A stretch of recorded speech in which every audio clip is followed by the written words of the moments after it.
Here we go, Zado. Let's start with e4. A Sicilian.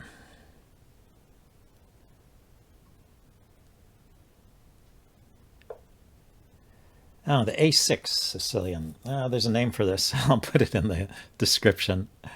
What I've read about this is that you look for a line that A6 doesn't serve any useful purpose, and the C3 Sicilian seems to fit the bill. It's a move where it's a line where A6 is not a move for black. If you just play normally, then it can transpose into a knight Arf, I suppose. But C3 is interesting. You try to build up to D4 and get a big center here. Looks like he's going the same way. So we've got kind of French defense now. I could push. That would be the advanced variation of the French. If I defend, he takes, I take back with the bishop. That looks good for me. He might push on. I could drop the bishop back. He might take first. I take back, then he takes, I take back, and it's an isolated queen's pawn position, but I've got a couple of moves of development. He's got a check here he could play. Let's try this. It's an idea. We can check this out in the opening book and see if there's something better. I think just pushing is fine too. Go into an advanced variation of the French defense where he's got in this move A6, which is sometimes played, but not necessarily always played in the French. It's played more often when you have a knight on C3 to stop the knight from coming to B5.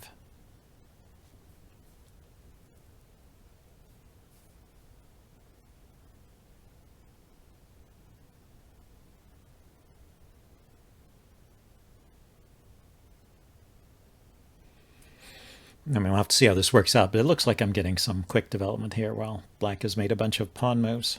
I'm ready to castle.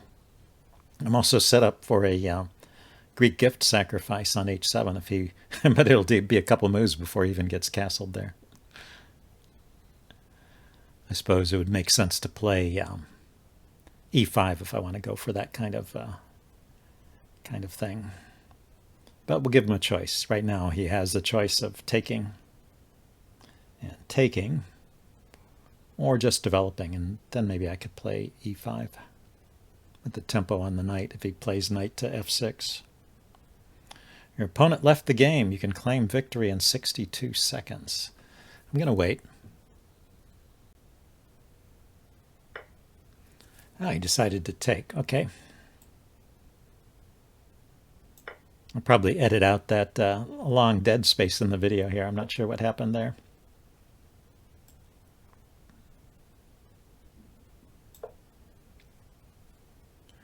So it makes sense to take in a way he can, that I don't have that attack I was talking about with the queen, the Greek gift sacrifice. I don't have that as long as he's got a knight here defending h7. Okay, let's go ahead and get castled. I'm not worried about him giving me an isolated queen's pawn. I will accept that.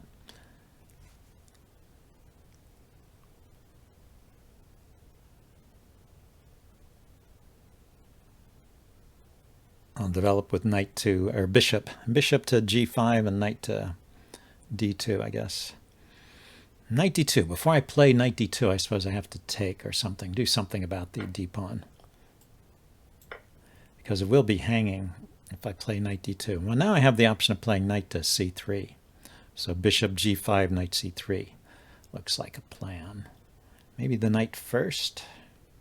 Yeah. Play the knight out first, because if he plays knight to b4, I might want to be able to tuck this bishop away and then kick his knight back.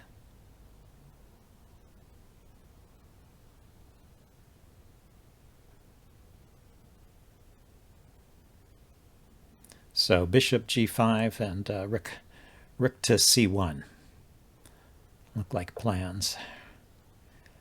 He looks to harass my knight.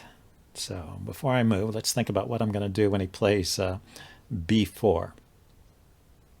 He's also just going to play bishop to b7, I suppose.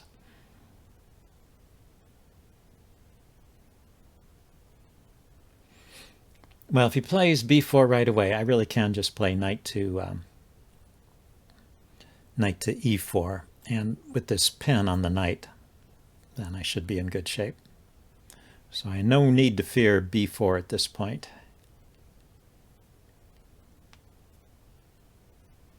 And, well, in the IQP position, it makes sense to put the rooks on the open files.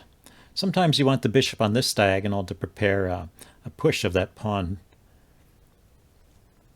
It is possible. But another idea right here is just to put my queen on d3, take that knight, especially if he castles.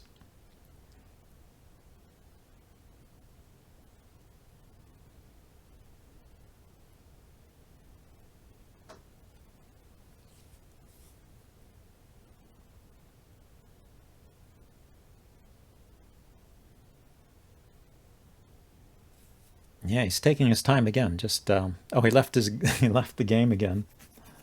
He's probably got a network problem or something like that. Okay, he came back. So he's putting the question to the bishop right away. If I take the knight,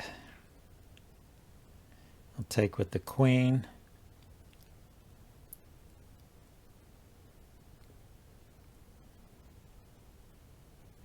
Let's drop back and see if he wants to kick the bishop again. I don't believe that's any good for black to weaken his king side like that. So I'm guessing he won't do it.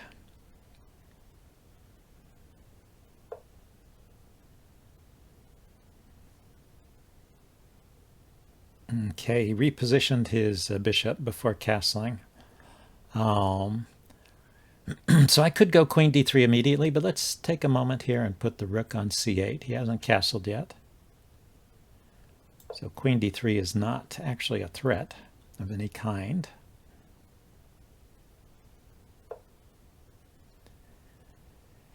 And, okay, defended the knight. Yeah, let's put this rook here. And, you know, my rook on the c-file was indirectly looking at his knight. Now he castles. Okay, so the rook here was preparing knight to e5. Still an idea here. But let's just go with queen d3 and see how he reacts. If I play queen d3 and he doesn't react, I can take the knight and then checkmate on h7. So he has to do something. If what can he do? He could play knight b4 immediately. So I guess once again, before I play queen d3, I'm going to play a3. Keep the knight out of b4.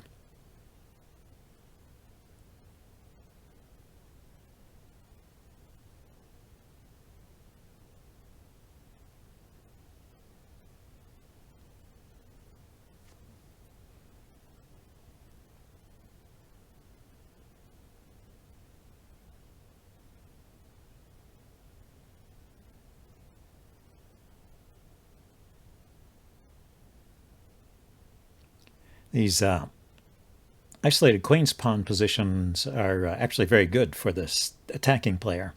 Gives you some open lines and a lot of space in the center. So if you're an attacking player, you should try and play some positions with the IQP. I recommend it. And, you know, I'm not the strongest attacking player in the world, but it is fun to get a good attack going sometimes.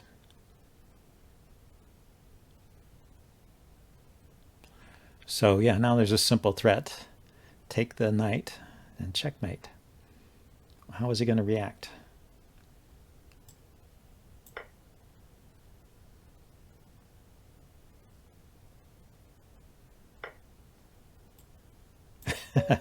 Not at all. Okay, well, that was a quick game. I guess we can look at that in the postmortem, and I will see you guys later. Bye.